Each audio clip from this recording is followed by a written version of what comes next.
다 같이 하나님의 말씀을 보시겠습니다. 오늘 우리에게 주시는 하나님의 말씀은 누가복음 15장 1절에서 7절 말씀입니다. 신약성경 120페이지 부분에 있습니다. 누가복음 15장 7절 말씀을 우리가 가진 개역개정 성경으로 함께 읽겠습니다. 내가 너희에게 이르노니 이와 같이 죄인 한 사람이 회개하면 하늘에서는 회개할 것 없는 의인 99으로 말미암아 기뻐하는 것보다 더하리라. 아멘. 네, 반갑습니다. 천안, 제가 이번 주 내내 천안에 있었거든요. 예, 지금 잠깐 제가 섬기는 주일에 이제 1부, 2부 양육 마치고 인천에 잠깐 갔다가 이번 주 내내 천안에서 전도를 했습니다. 그래서 같이 한 120명 정도의 전도자들과 함께 이 캠퍼스 전도를 좀 이렇게 목금토에 걸쳐서 했는데 무려 27명의 불신자가 예배를 드리고 결신했습니다. 그래서 하나님이 여전히 복음을 통해 일하시고 복음을 전하는 자들이 복음으로 말미암아 사는 역사를 보게 하시는 줄로 믿습니다. 여러분은 이제 사시면서 이 간절함이라는 것을 다 한 번씩 또 지금도 가지고 사실 거예요. 간절함이 없는 사람이 있을까요? 사실 그 간절함이 없다라는 것은 마치 사람이 살아있지 않는 것 같습니다. 어떤 사람은 자녀의 성공에 대한 간절함, 또 어떤 분들은 자기가 뭔가를 이루고 싶은 그 목표에 대한 간절함, 다 모든 사람에게 간절함이 있는 것 같습니다. 그런데 제가 이 간절함이라고 하는 이 단어를 생각할 때마다 저에게 딱 생각나는 분이 한 분 계시는데, 그분은 우리나라에서 낳은 세계적인 메이저리거 야구 선수 타자입니다. 추신수라는 선수예요. 아시는 분도 있고 모르시는 분도 있을 겁니다. 근데 이 추신수 선수는 세계적인 메이저리그, 그러니까 미국의 야구가 전 세계의 꿈의 리그를 가지고 있거든요. 근데 거기서 한국 선수로 미국에서도 최고의 타자라고 불려질 만큼의 많은 업적을 쌓은 선수가 추신 선수인데요. 이 추신 선수가 그 전 세계의 최고의 야구 리그라는 곳에서 성공하기까지 그가 어떠한 간절함을 가지고 있는지, 간절함을 갖고 살았는지에 대한 스포츠 뉴스에서 나오는 한 인터뷰를 제가 보게 됐습니다. 그 인터뷰의 내용을 제가 보다가 와, 간절함이라는 건 이거 자체겠구나 라는 생각했습니다. 한번 읽어드릴게요. 추신 선수가 자기가 어떻게 메이저리거로 성공했는지를 얘기합니다. 나는 노력한 만큼 보상을 받은 운이 좋은 케이스가 많다. 하지만 그 운을 잡으려면 준비가 돼 있어야 한다고 생각했다.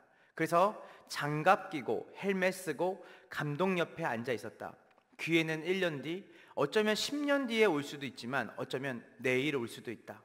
기회가 눈에 띄게 올 수도 있고 몰래 올 수도 있다. 중요한 것은 그 기회를 잡으려면 준비가 돼 있어야 하고 나는 그 준비를 위해 끊임없이 노력했다. 이 대목이 중요해요.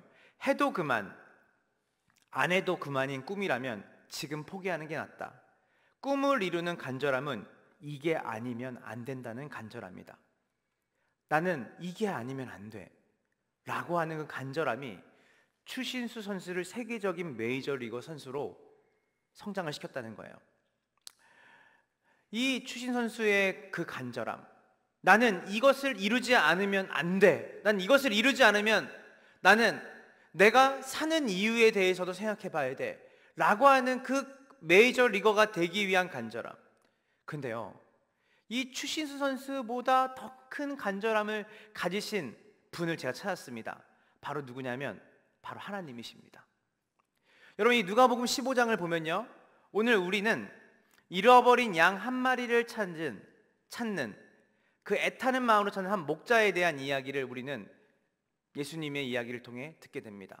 그런데요, 이 누가복음 15장은요 단순히 잃어버린 양 한 마리를 찾는 그 이야기뿐만이 아니라요, 그 다음, 우리가 다 읽진 않았지만 그 다음 부분에는 잃어버린 동전에 대한 이야기, 그리고 이 15장 맨 마지막에는 여러분이 너무 많이 들었던 탕자의 이야기가 있습니다. 공통점이 있죠. 잃어버린 한 양을 찾는 그 목자의 이야기와 잃어버린 동전을 찾는 그 동전의 주인의 이야기와 탕자가 돌아오기까지 끊임없이 그 탕자가 돌아올 만한 길목에서 기다렸던 그 아버지의 이야기는 하나님께서 죄인 한 사람이 회개하고 하나님께로 돌아오는 그 일에 대해서 얼마나 큰 간절한 마음을 가지고 계신지를 우리에게 너무나 선명하게 누가복음 15장 전체를 할애해서 예수님께서 하나님의 마음을 얘기하고 있다는 거예요. 여러분, 교회의 사명은 뭘까요? 우리는 왜 살까요? 여기 다 우리가 삶에 대해서 이야기를 하면 여러 이야기를 할 수 있습니다. 그러나 제가 여러분들, 특별히 예수 그리스도를 믿고 그 성령을 내 삶의 주인으로 모시고 하나님이 내 삶의 왕이라고 고백하는 주님의 몸된 교회들에게는 여러 사명이 있는 게 아닙니다. 이 사명은 우리가 목숨을 걸고 이루어야 될 우리의 존재 목적을 얘기하는 것이죠. 여러분, 교회의 사명은 무엇일까요? 한번 따라해 보시겠어요? 복음 전파. 여러분, 이렇게 저는 요즘 이렇게 핸드폰에 이렇게 다 일정표가 있잖아요. 예전에는 우리가 달력을 통해서 우리가 일정을 체크했을 때가 있습니다. 그러나 지금은 우리 스마트폰에 다 그 달력과 일정이 있어서 우리가 확인할 겁니다. 그날은 무슨 날, 그날은 추석, 그날은 어떤 날, 우리가 다 그 달력의 일정표에 우리의 중요한 일정들이 기록되어 있죠. 근데 여러분 아세요? 2000년 교회 역사 속에서도 교회력이라는 게 있습니다. 여러분 잘 아실 겁니다. 우리가 교회에서 달력을 우리가 신년을 맞이해서 주게 될 때 그 달력에 유심히 그 날짜들을 보면 그 아래 2000년 교회 역사 속에서 이날은 반드시 기억해야 됩니다라고 하는 기념일들이 있는데 그 중에 눈에 띄는 기념일이 있습니다. 교회력에. 한번 따라해 보시겠어요? 성령 강림절. 성령 강림절은 어떤 날이죠? 성령이 오신 날을 얘기해요. 근데 이 성령 강림절과 함께 더불어 기록되어 있는 그 날짜에 바로 아래 기록되어 있는 게 뭐냐면 따라해 보시겠어요? 교회 탄생일. 그 날짜에 이 두 개가 우연히 겹쳤네? 아니죠. 교회는 어떻게 탄생했을까요? 누가 오심으로? 성령이 오심으로 교회가 탄생했어요. 교회는 어떠한 사람들의 생각으로 고안해낸 어떠한 전략으로 우리가 외로우니까 신앙생활 같이 해보자 라고 하는 그런 어떤 협력과 협동과 우정으로 생겨난 공동체가 교회가 아니라 교회는 하나님의 작품인 줄 믿으시길 소망합니다. 성령이 오심으로 교회가 시작이 됐습니다. 예수님께서 말씀하십니다. 기다려라. 누가 오실 때까지? 성령이 오실 때까지 기다려라. 그분이 오시면 어떤 일이 벌어지냐? 우린 다 알고 있죠. 성령이 오심으로 교회가 탄생해요. 그런데 그 교회가 왜 존재하는지를 이야기합니다. 성령이 너희에게 임하시면 너희가 권능을 받고 예루살렘과 온 유대와 사마리아 땅끝까지 이르러 뭐가 되리라? 내 증인이 되리라. 예수님의 증인이 되리라. 교회는 왜 존재할까요? 여러분, 지금은 은퇴하신 세들벨 교회라는 미국의 최대 교회가 있습니다. 거기에 릭 워렌이라는 목사님이 계세요. 그분이 은퇴하셨어요. 여러분이 이 릭 워렌이라는 목사님의 이름은 잘 몰라도 이분이 쓴 책은 알 겁니다. 목적이 이끄는 삶. 이 릭 워렌이라는 분이 목적을 이끄는 삶을 썼어요. 근데 그 목적이 이끄는 삶 전에 썼던 책이 있습니다. 그것이 뭐냐면 목적이 이끄는 교회입니다. 여러분, 교회는 교회를 위해 존재하지 않습니다. 그 책에서 릭 워렌은 얘기합니다. 교회는 주유소와 같다. 여러분, 요즘은 제가 지방으로 많이 이렇게 설교를 다니고 전도 강의를 하다 보니까 가끔 주유소를 휴게소에 있는 데를 가는데 요즘은 주유소가 있는 휴게소들이 너무 좋더라고요. 그래서 내가 목적지를 잃어버리진 않는데 특히 횡담도나 이런 쪽으로 가면 그냥 여기서 그냥 쉬어도 되겠는데라는 생각이 들어요. 그런데 아무리 그 휴게소가 좋고 그 주유소가 잘 됐다고 해도 우리는 거기서 멈추지 않죠. 왜요? 거기서는 잠깐의 쉼을 누리고 우리의 기름과 우리가 갈려야 될 연료를 충전하는 곳이기 때문이에요. 왜 리걸에는 교회를 가스 스테이션, 주유소라고 얘기했을까요? 왜냐하면 교회 자체가 목적이 될 수 없기 때문이에요. 여러분, 교회를 헬라어로 에클레시아라 그래요. 에클레시아 들어보셨죠? 교회는 에클레시아예요. 근데 여러분, 이 에클레시아와 완전 똑같은 뜻을 가진 단어가 아니라 똑같은 단어가 있습니다. 한번 따라해 보시겠어요? 칼레오. 이 에클레시아의 똑같은 어근을 가진 단어예요. 이 칼레오와 에클레시아는 동일 단어입니다. 여러분, 이 칼레오의 뜻이 뭔지 아세요? 죄송합니다. 야! 제가 뭐 했죠? 누구를 불렀어요. 교회는 뭐라고 말할 수 있냐면 야! 부른 겁니다. 이 칼레오에서 나온 단어가 영어의 콜입니다. C-A-L-L, 부르다죠. 예전에 제가 이제 결혼하기 전에 한 본가에 저는 부모님을 모시고 살았는데 늘 새벽 예배를 갔다 오면 아버지가 저를 부르세요. 장서가. 그러면 새벽 예배 갔다 오면 아버님이 부르시는 소리를 듣고 제가 나갑니다. 그러면 아버님이 이렇게 말씀하시죠. 창문 열고 커튼 치고 청소기 돌려라. 늘 아침에 새벽에 갔다 오시면 제가 저를 부를 때 아버지의 부르는 목적은 항상 청소기를 돌리는 거예요. 그냥 부르신 적이 없어요. 모든 부르심은 목적이 있는 부르심이에요. 교회가 부르심이라는 뜻을 가지고 있어요. 그럼 무엇을 위해 불렀을까? 하나님은 왜 교회를 세우셨을까? 우리의 성장, 성숙 맞습니다. 그러나 성장과 성숙을 넘어서 온 세상에 주님의 생명을 전하는 일로 교회를 부르신 줄 믿으시길 간절히 소망합니다. 교회의 존재 목적은 성령이 너희에게 임하시면 너희는 권능을 얻게 될 거다.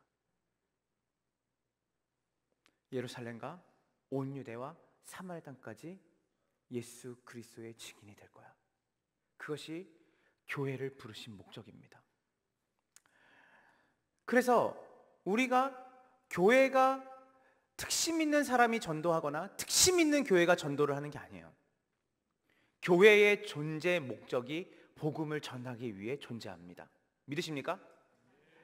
그래서 여러분에게 한번 질문을 드리고 싶어요. 한번 마음속으로 생각해 보세요. 여러분, 복음은 어디에 전하죠? 허공에다 전하나요? 전도는 누구에게 하죠? 사람에게 하죠. 왜요? 전도의 궁극적인 목적은 한 사람이 예수를 만나 변화받아 하나님의 자녀가 되는 것인 줄 믿으시길 간절히 소망합니다.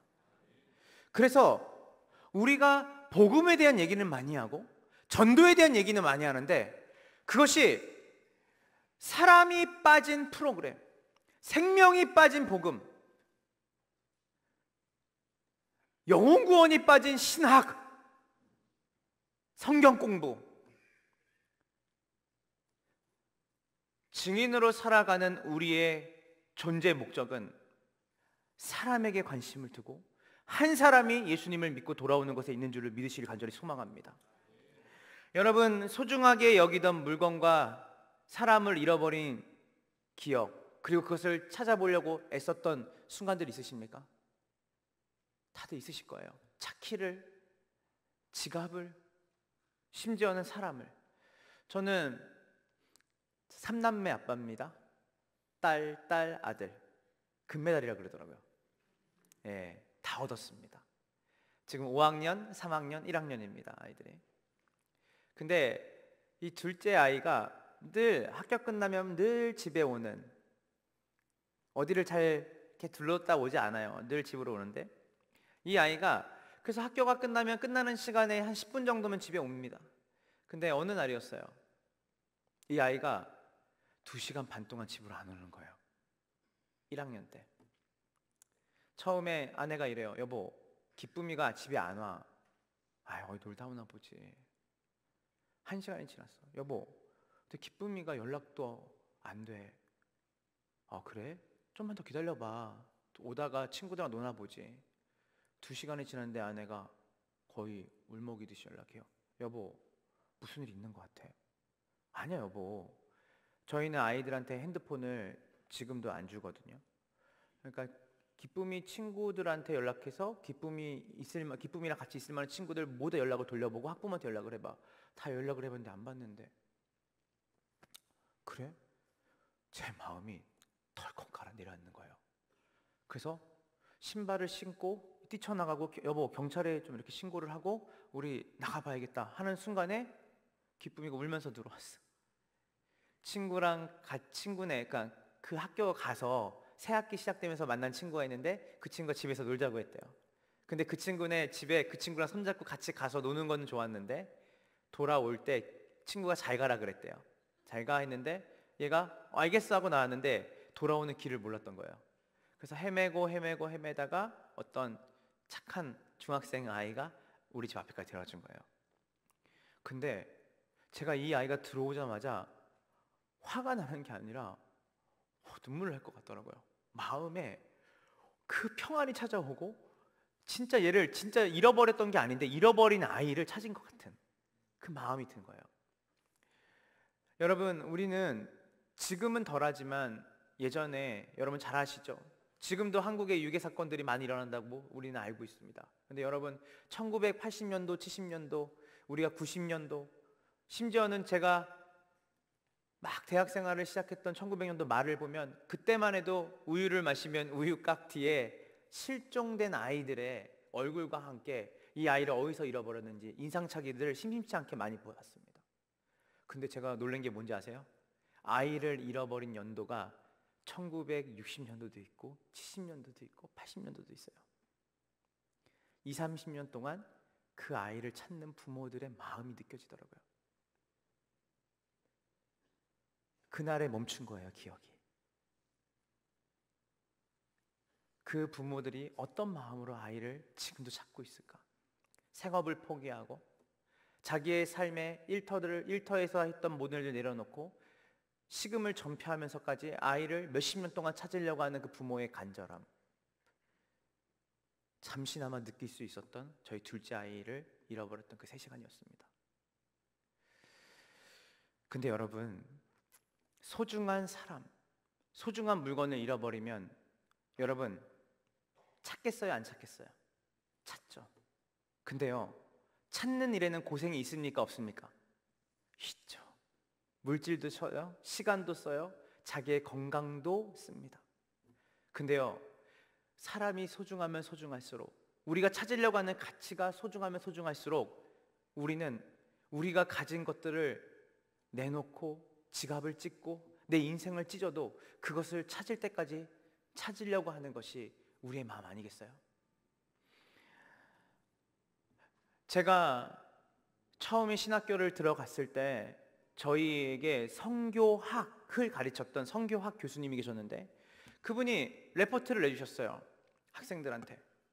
자, 데이비드 브레이너드라고 하는 인디언들에게 선교했던 사람의 생애와 일기를 읽고 숙제를 해오라는 거예요. 이 사람은 누구길래 이 사람의 일기까지 내가 보면서 숙제해야 될까? 그런 마음이 있었어요. 책을 사가지고 폈는데 29살 때 죽었네요, 이 사람이. 29살밖에 안 된 그 남자의 일기를 읽고 내가 뭘 쓸 게 있을까? 우리 반에서 다들 있어요. 책 읽고 싶지 않다. 무슨 이런 젊은 사람의 일기를 우리가 보고 이거 갖다 레포트를 써야 될까?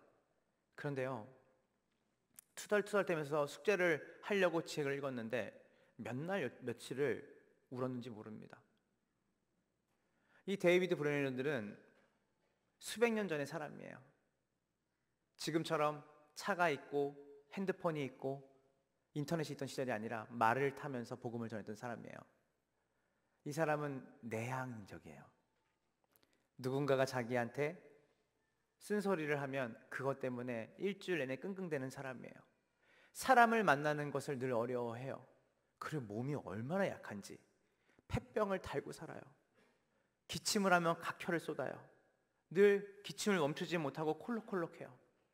그런데요, 하나님이 이 사람 마음에 어떤 마음을 주냐면 복음을 듣지 못하는 인디언들에게 복음을 전하고자 하는 하나님의 간절한 마음을 그에게 주세요.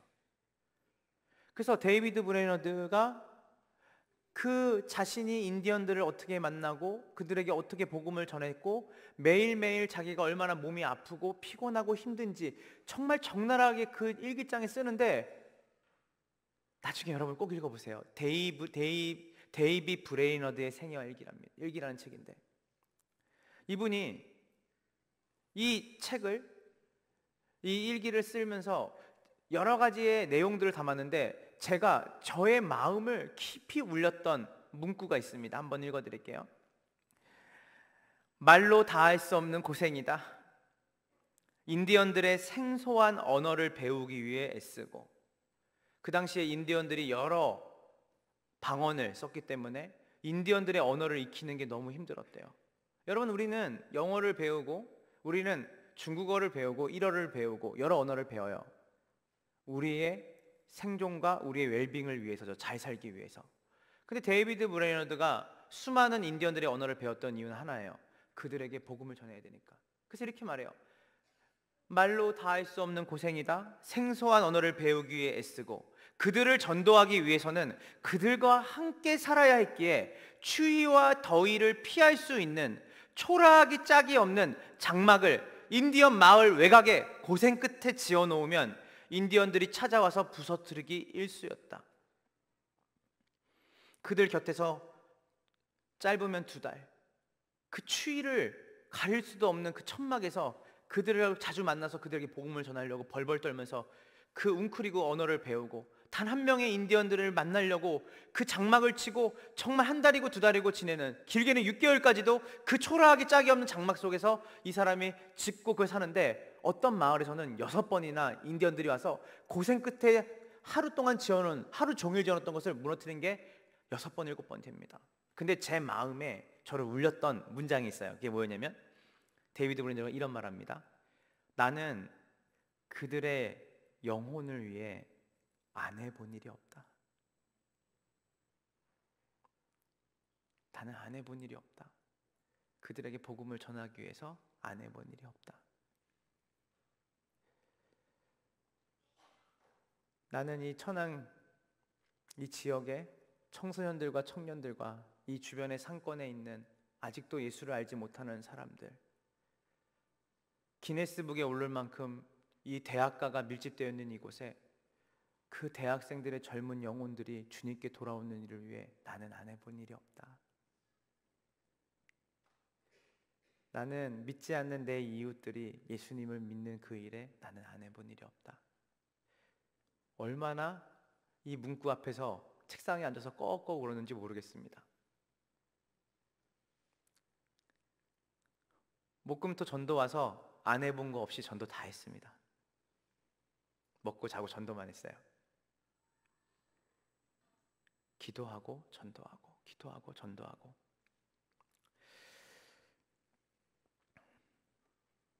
작년에 선교 한국 대회가, 올해죠. 올해 8월에 선교 한국 대회가 강남에서 있었습니다. 사랑의 교회에서. 선교 한국 대회는 30년이 넘은 세월 동안에 한국 선교의 수원지 역할을 했던 청년들을, 대학생들에게 타문화권 선교의 도전을 주고 선교사로 동원하는 우리나라뿐만이 아니라 아시아에서 가장 큰 선교 대회입니다. 저는 선교 한국에 이번에 강사로 제가 참여하게 됐습니다. 그래서 많은 선교사님들을 만났어요. 부스마다 한 5, 60개의 부스, 각 선교단체, 수많은 선교단체들이 들어옵니다. 여러분이 이름이 알만한 CCC부터 예수전도단, IVF, 우리가 정말 생각하면 어디서 들어본 만한 단체들은 다 들어와서 박람회처럼 청년들을 만나고 선교가 어떻게 이루어지고 있는지, 타문화권에서 어떤 일이 있는지를 얘기하는 그 시간인데, 여러분, 이번에 어떤 조사가 발표됐는지 아세요? 전 세계적으로 아직도 단 한 번도 복음을 듣지 못한 사람의 퍼센테이지가 얼마나 될까요? 작년도 아니고 재작년도 아니고 올해입니다. WEC라고 하는 웩이라고 하는 선교단체가 있는데 영국에서 시작한 선교단체입니다. 온누리교회 하용주 목사님이 여기서 훈련을 받고 온누리교회를 사도행전 교회로 꿈꾸며 개척했던 영국에서 가장 중요한 역할을 하는 선교단체인데, 그 선교단체에서 얼마 전에 최근에 조사를 했습니다. 지금 전 세계적으로 최근입니다. 옛날 어떤 리서치가 아니라 최근에, 지금 현재 전 세계의 인구가 10명이라면 아직도 복음 한 번 듣지 못하고 복음을 들을 수 없는 상황에 있는 사람들이 10명 중에 몇 명일까? 4명이다. 40%가 단 한 번도 복음을 들을 수 없는 상황과 환경 속에서 태어나서 죽을 때까지 누구 한 명도 복음을 전한 사람 없이 죽는 사람이 2025년 현재 10명 중에 4명이 지금도 예수의 옛자도 모르고 죽는다. 목이 메이더라고요. 너희가 내 증인이 될 거다. 한번 따라해 보시겠어요? 복이 되기 위해 복을 받다. 하나님이 아브라함에게 말씀하신 거예요. 너는 복이 되라. 너는 구원을 받아라. 너는 내 소유가 되라. 그런데 그 복은 너를 위한 복에서 머무르는 게 아니라 너를 통해 모든 족속에게, 모든 민족에게 흘러가는 복이 될 거야. 우리가 구원을 받은 것에 기쁘고 감사해야 돼요. 그러나 그 구원을 받은 그 목적은 하나님이 배타적 구원론으로 우리는 구원받았으니까 끝나고 우리끼리 모이니까 너무 좋은 게 아니라, 그 구원의 복이 우리를 통해서 모든 이방인들에게, 모든 믿지 않는 사람들에게 흘러가게 하기 위해서 주님이 주님의 몸된 교회를 택하신 줄 믿으시기를 간절히 소망합니다. 누가복음 15장 4절을 우리 함께 보도록 하겠습니다. 바로 그 하나님의 잃어버린 영혼에 대한 간절함이죠. 준비 시작.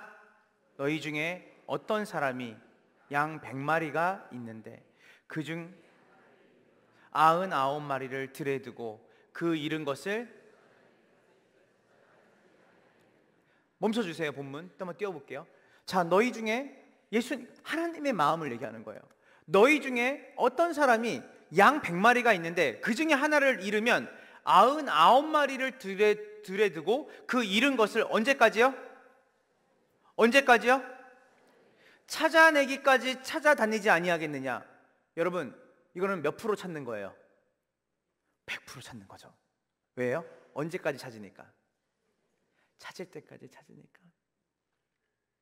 예수님이 여러분을 그렇게 찾으셨어요. 여러분은 우연히 교회 온 게 아니에요. 우연히 예수 믿게 된 게 아니에요.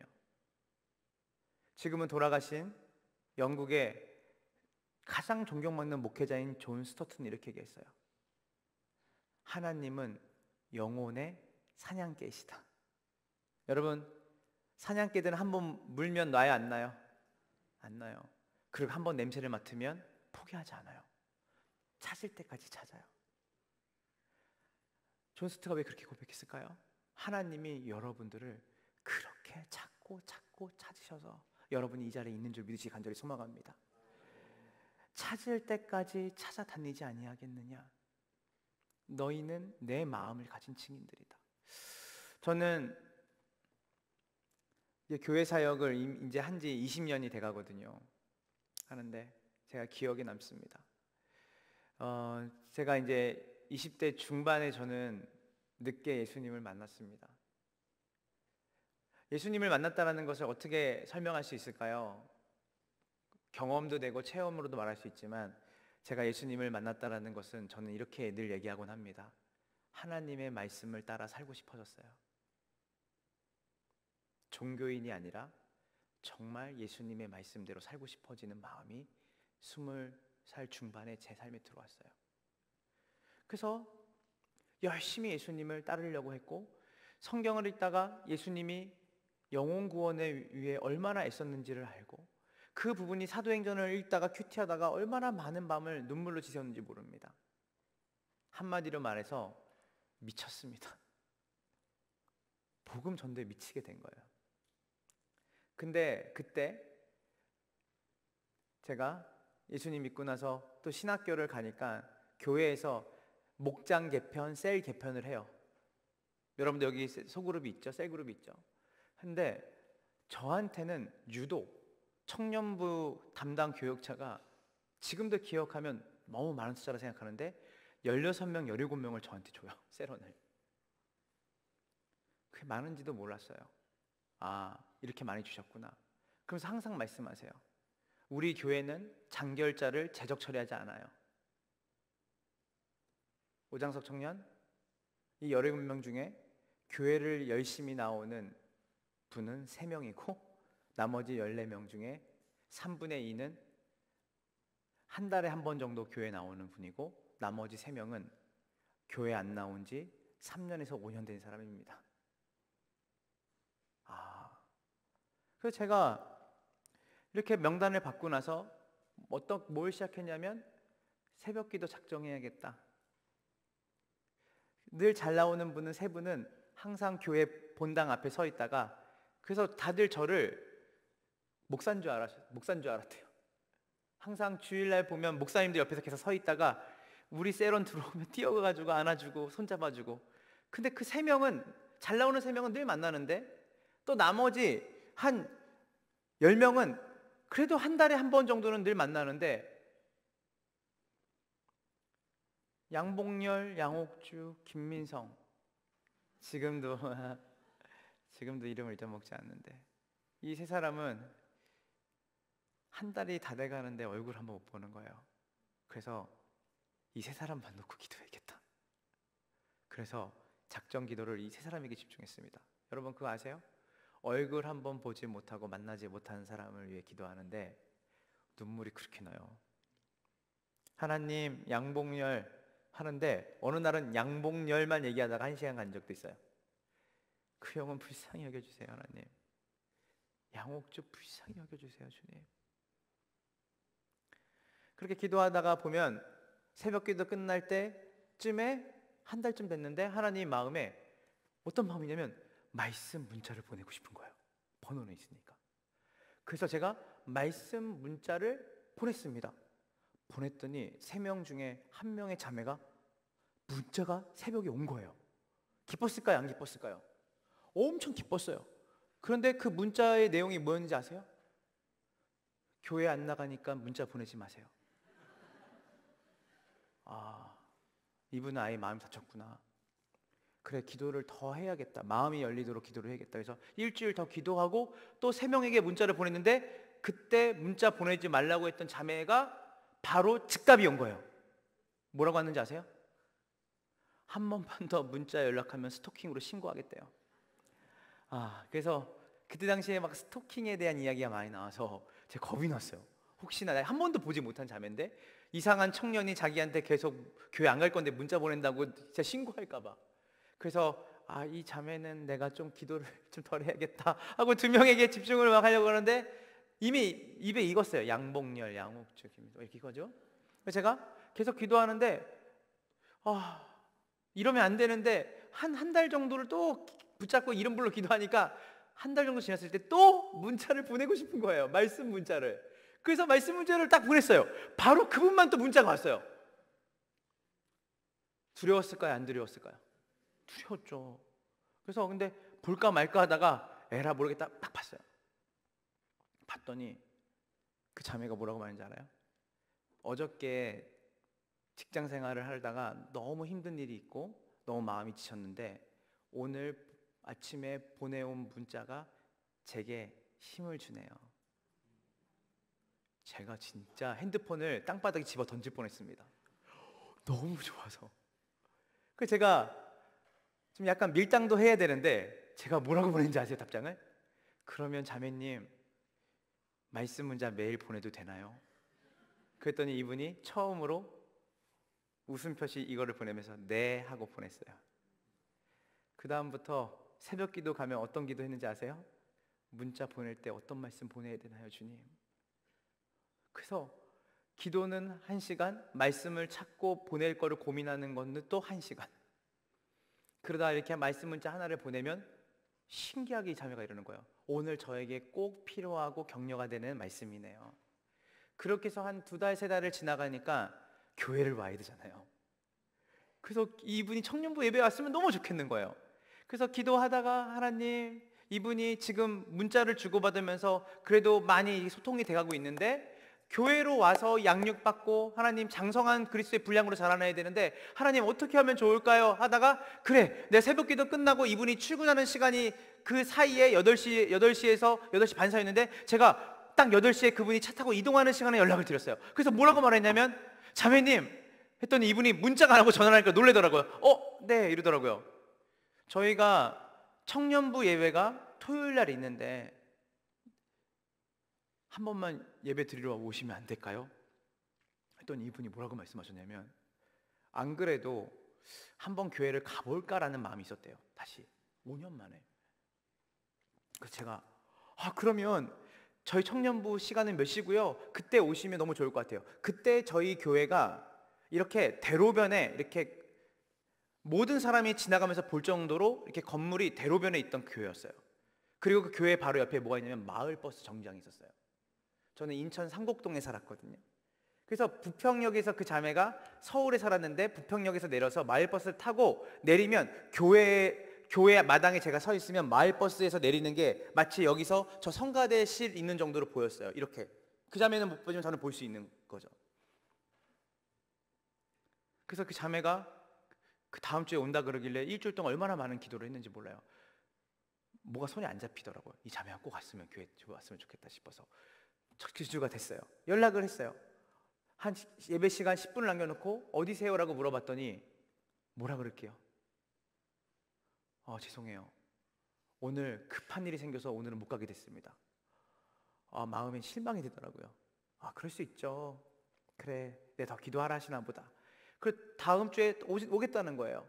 그래서 다음 주에는 기도하면서 제발 이번 주 왔으면 좋겠다 했는데 이분이 뭐라고 말하냐면 다 준비하고 나왔는데 갑자기 엄마 아빠한테 연락이 와서 부모님 댁에 가야 될 것 같다는 거예요.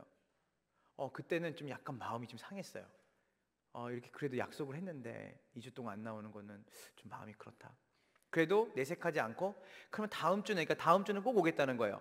그래서 10분 전에 원래 연락을 드렸는데 5분 전에 연락을 했습니다. 5분이면 돌이킬 수 있는 시간이 아니잖아요. 연락을 했더니 다음 정거장에서 내려요 이러는 거예요.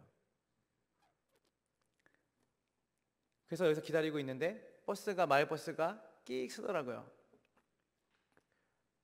저는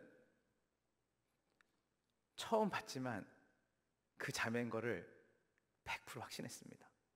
자매가 내렸는데 그럼 어떻게 해야 되죠? 정상적인 반응은 뛰어가서 안녕하세요.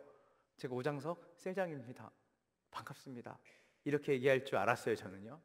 근데 제가 그 자매 한 명이 마을버스에 딱 그 자매라고 확신하는 자매가 내리자마자 제가 어디로 갔냐면 교회 화장실로 뛰어 들어갔습니다. 그리고 화장실 문을 열고 변기통 뚜껑을 내리고 엎드려서 울었어요. 그냥 너무 눈물이 나더라고요. 그래서 꺽꺽 울었어요. 그랬더니 전화 2통, 문자가 한 3개 왔더라고요. 전화를 안 받으셔서 갑니다. 그래서 제가 이거 뭐 황급하게 이렇게 아주 뛰어나갔어요. 그러니까 얼굴에 막 이렇게 눈물 짜고 있고 나가서 그 버스 정류장으로 다시 이렇게 돌아가려고 하는 이 마당까지 왔다 돌아가려고 하는 한 자매를 제가 안녕하세요 불렀더니 저를 딱 쳐다보더라고요. 제가 앞에 서가지고 저보다 누님이셨거든요. 안녕하세요. 제가 5개월 만에 직접 보고 인사드리는데 제가 몇 셀의 셀장 오장석입니다 하는데 이 자매분이 저한테 딱 한마디 해주셨어요. 저를 포기하지 않고 놓지 않고 저를 기다려주셔서 감사합니다. 그리고 같이 청년부 예배를 드리고 이 자매가 저한테 뭐라고 얘기했냐면 자기는 5년 전까지 고등학교 때까지 교회 생활을 열심히 했는데 대학교를 안 가고 바로 직장을 들어갔다는 거예요. 그러면서 대학부에 들어갈 수도 없고 그리고 교회에 와서도 사실은 자기가 너무 직장 생활에 피곤해서 몇 번 빠지다 보니까 안 나온 지 5년 됐는데 5년 동안 교회를 갈 생각을 전혀 하지 못했는데 그렇게 기다려주고 간절하게 저를 찾아주셔서 감사합니다 하더니 자기 친구가 한 명 더 있는데 그 친구도 자기가 다음 주에 교회 데려올 수 있도록 기도해달라는 거예요. 그 다음 주에 그 친구를 데려왔어요. 그리고 제가 그 교회를 떠날 때까지 그 두 분이 교회에서 리더로 활동했습니다.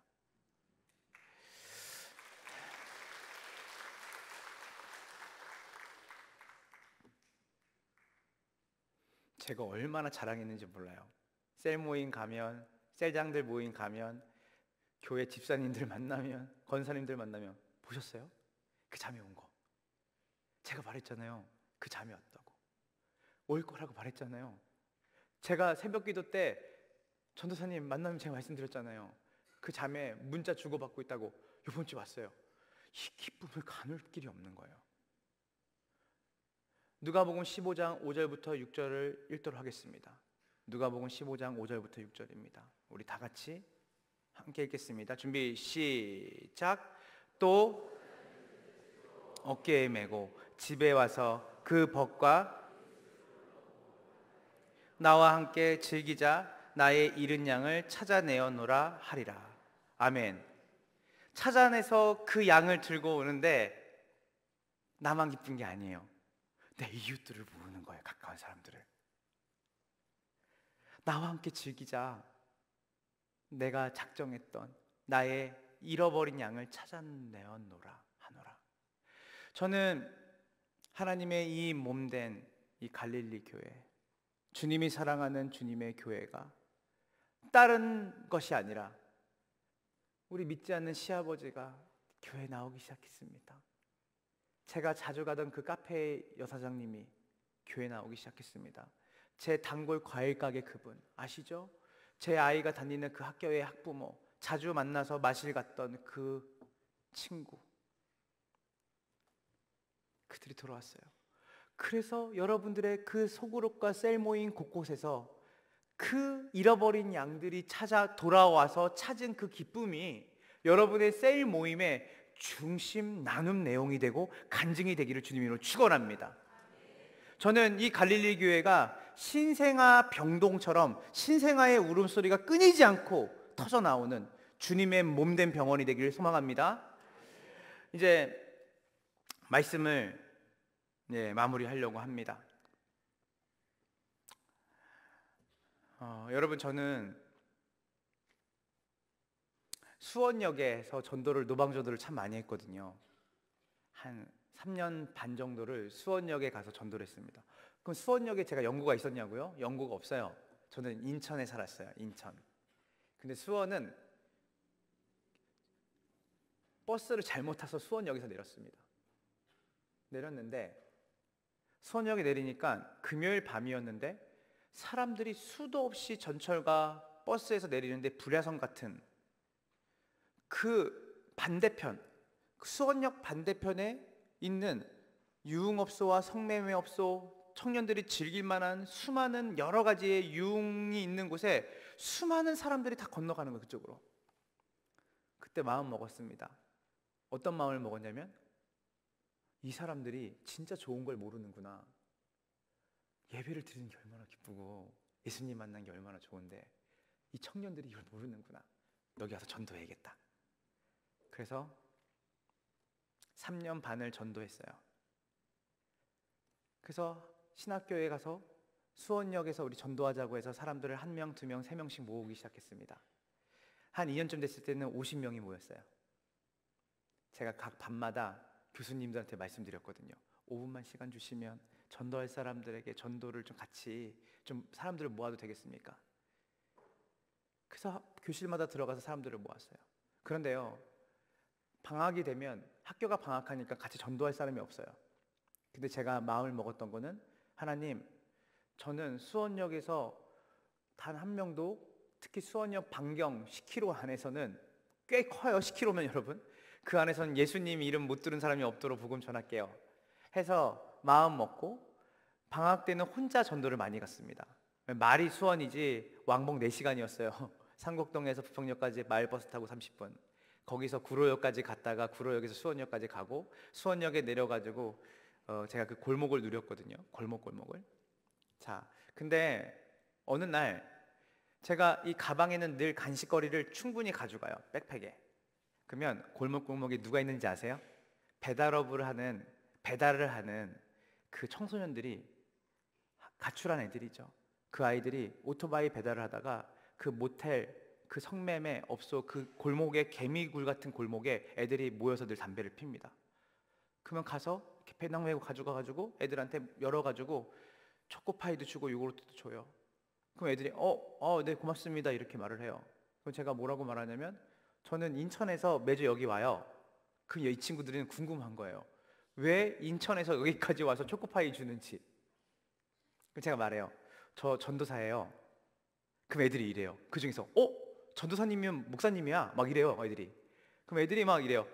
담배 펴도 되나? 하면 제가 아유 뭐 상관없다고 펴도 된다고. 그리고 내가 매주 이 시간에 와서 혹시나 여기 있으면 내가 간식을 늘 줄 수 있으니까 이 시간대 언제 쉬고 언제 잠깐이라도 같이 모여서 있는지만 알려달라 했더니 자기들은 점심 먹고 이 시간에 매일 이때 골목에서 이렇게 5명, 6명이 오토바이를 세워놓고 담배 피고 얘기한다는 거예요.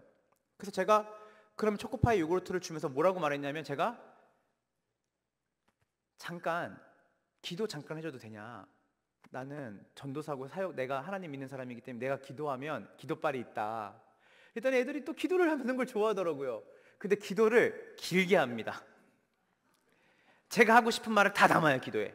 하나님 오토바이 탈 때 다치지 않게 해주시고, 우리가 만난 게 우연이 아니라 하나님이 예정해 줘서 만났고, 하나님이 우리의 만남을 기억하시고 건강을 지켜주시고 부모님도 지켜주시고 막 기도해요. 근데 기도하다 보면 눈물이 나요.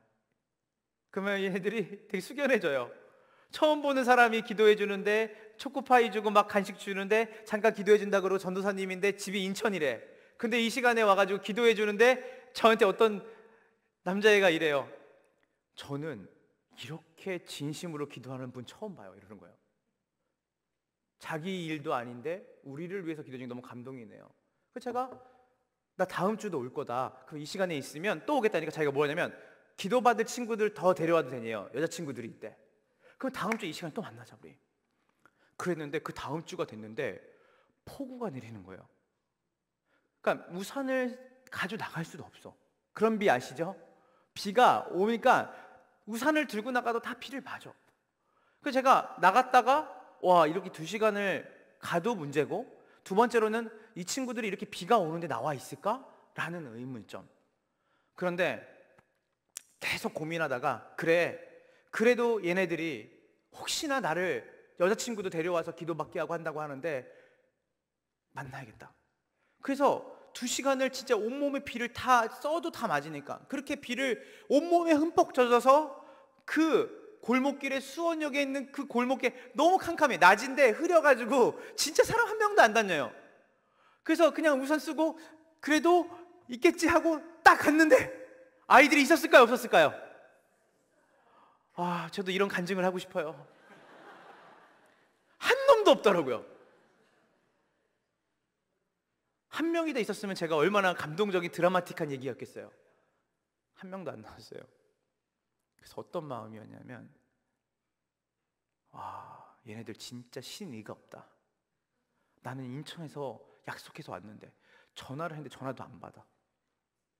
그래서 거기서 그래도 혹시나 올까봐 30-40분 동안, 그날 또 간식은 용돈 다 털어가지고 애들 더 많이 온다고 해서 그 비 오는 날 또 마트 들러가지고 잔뜩 사가지고 왔는데 아무도 안 오는 거예요. 그래서 사람도 안 다녀요. 그래서 다시 1시간 동안 혼자 이렇게 돌고 우산 쓰고 기다렸다가 가야겠다 하는데 마음에, 제가 이런 말 잘하는데 쌍이라는 말이 나오더라고요. 쌍.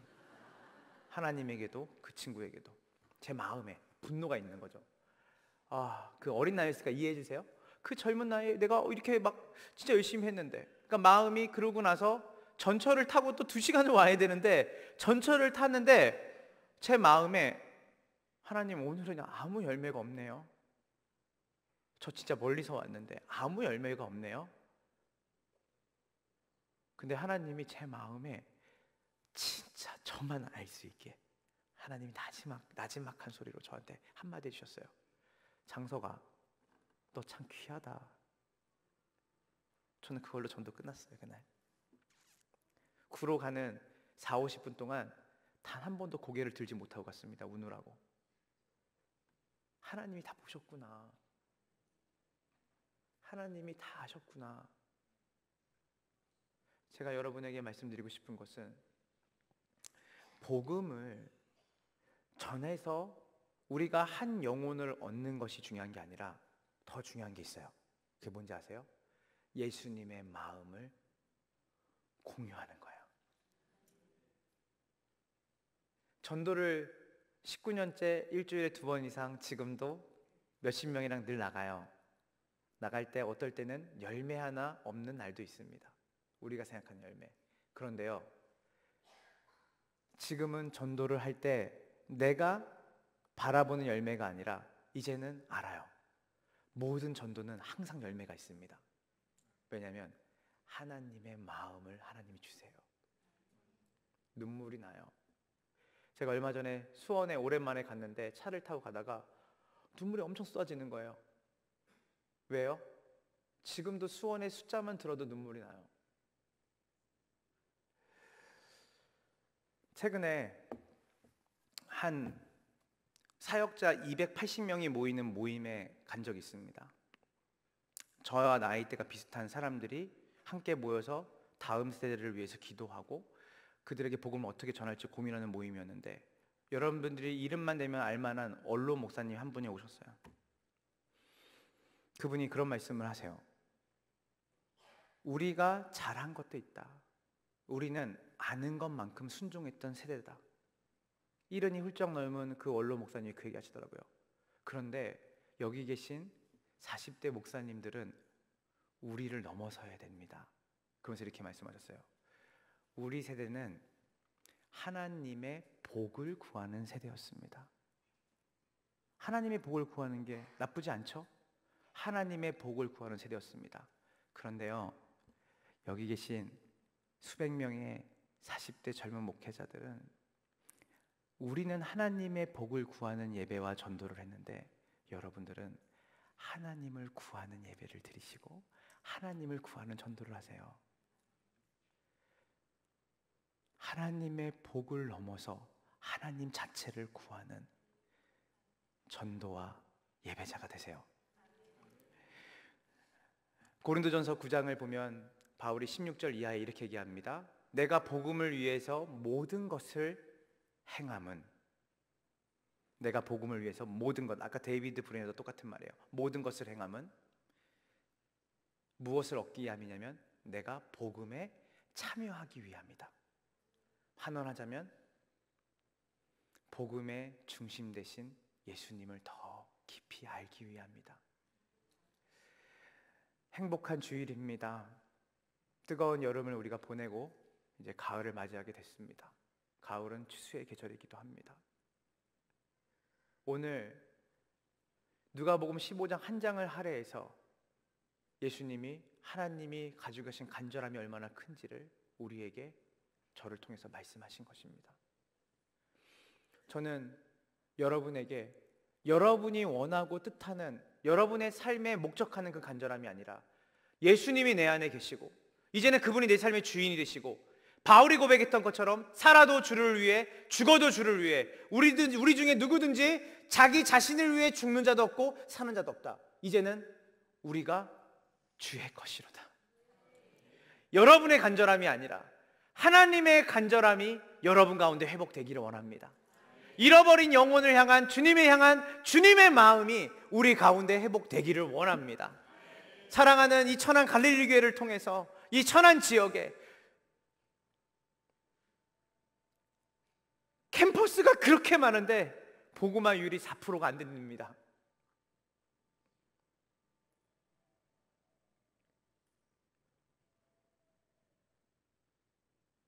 얼마 전에 연세대학교 갔는데 언더우드 선교사가 세운 연세대학교 복음화율이 3.2%랍니다. 억장이 무너지더라고요. 복음을 받은 자로서, 복음이 고여있는 사람이 아니라 그 복을 흘려보내요. 하나님의 마음을 갖고 주님의 눈이 있는 곳에 우리의 눈이 있고, 주님의 손이 있는 곳에 우리의 손이 있으며, 주님이 가시는 발걸음에 함께 동참하여 주님의 마음으로 주의 복음을 힘있게 전하여 천한 땅에 있는 아직도 수없이 주님께 돌아와야 될 영혼들이 있는 이곳에 천안 갈릴리 교회가 복음의 등대의 역할을 하기를 주님의 이름으로 축원합니다. 찾을 때까지 찾는 일들이 일어나기를 축원합니다. 우리 이 시간 함께 찬양, 잠깐 우리 아까 불렀던 찬양 한 곡 하고 우리 함께 합심해서 기도하고 제가 제 순서를 마무리했으면 좋겠는데요. 우리 미랄이라는 찬양 아시죠? 예, 우리 아까 너무 멋지게 중창단께서 해주셨는데, 우리 이 시간 미랄 찬양 한번 우리 다 같이 함께 말씀 기억하면서 우리 찬양하고 우리 합심해서 한번 기도하고 마치겠습니다. 우리 이 시간 미랄 우리 함께 찬양하며 나아갔으면 좋겠는데요.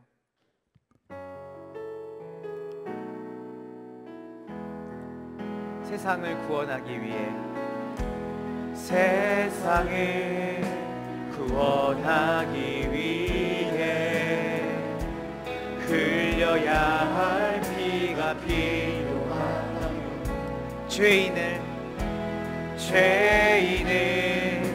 대신하기 위해 희생의 제물 필요하시다면 내 생명 제단 위에 드리니 주 영광 위에 사용하소서.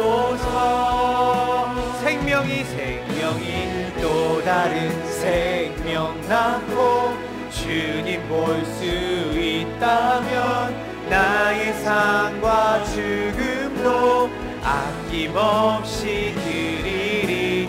죽어야 다시 사는 주의 말씀 믿으며 하늘의 미랄 되어 썩어지니 누구처럼?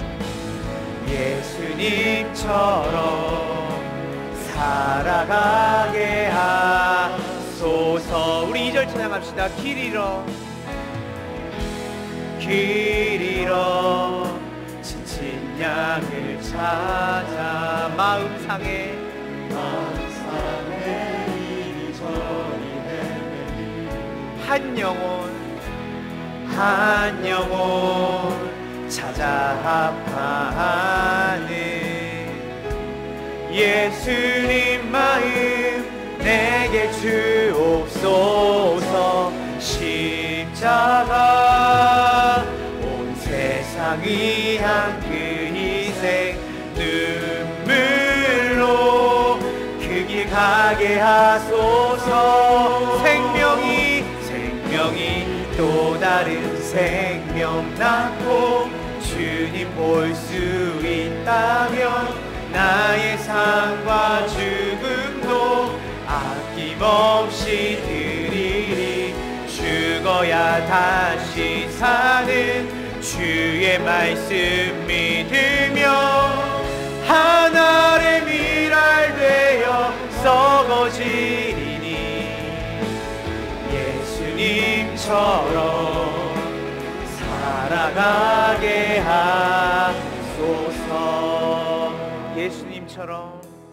예수님처럼 살아가게 하소서. 우리 이 시간 한 가지만 같이 합심해서 기도했으면 좋겠는데요. 주님, 이 간절함이 저희에게 없습니다. 의무와 책임으로 주어지는 전도가 아니라 한 영혼을 찾아 헤매시는 예수님의 마음이 없습니다. 하나님, 우리 안에 예수님의 마음이, 간절함이 혹시나 내 마음 가운데 차갑게 식어져 있다면, 나에게 그 간절함이 세상의 그 어떤 가치를 추구하고 그것을 이루는 것에는 간절함이 있지만 하다못해 추신수라는 야구 선수는 나는 이거 아니면 안 된다라고 하는 간절함을 가지고 그가 그의 인생에, 자기 인생의 성공을 위해 살았다면, 하나님, 교회는 목숨을 걸고 반드시 살아내야 할 증인됨이 있습니다. 하나님, 우리 사랑하는 갈릴리 교회가 주님의 간절함을 품고 잃어버린 한 영혼을 위해 부서지고 깨어지고 내 생명을 내어줄 수 있을 정도의 한 영혼에 대한 사랑, 주님의 마음이 우리 가운데 부어지기를 원합니다. 우리 이 시간 다 같이 함께 기도할 때, 하나님, 이 시간 우리 사랑하는 갈릴리 교회 가운데 전도의 부흥을 주시옵소서. 하나님, 영혼 사랑하는 마음을 부어주시옵소서. 하나님, 잃어버린 한 영혼을 위해 애타게 찾으시는 예수님의 마음이 오늘 성령님으로 말미암아 우리 가운데 충만하게 부어지는 시간 되게 하여 주시옵소서. 우리 이 시간 다같이 주를 향하며 주께 주님의 간절함 우리에게 주시고, 잃어버린 한 영혼이 주께 돌아오는 그 일에 하나님 내 인생을 사용하여 주시옵소서. 하늘의 미랄이 땅에 떨어져 죽지 아니하면 나는 열매를 맺을 수 없습니다. 그 미랄로 우리를 사용해 달라고 우리 이 시간 다같이 주의 창 우리 주님 앞에 외치며, 우리 이 시간 다같이 주의 창 주님 앞에 나아가며 이 시간 다같이 기도하며 나아갑시다. 주여!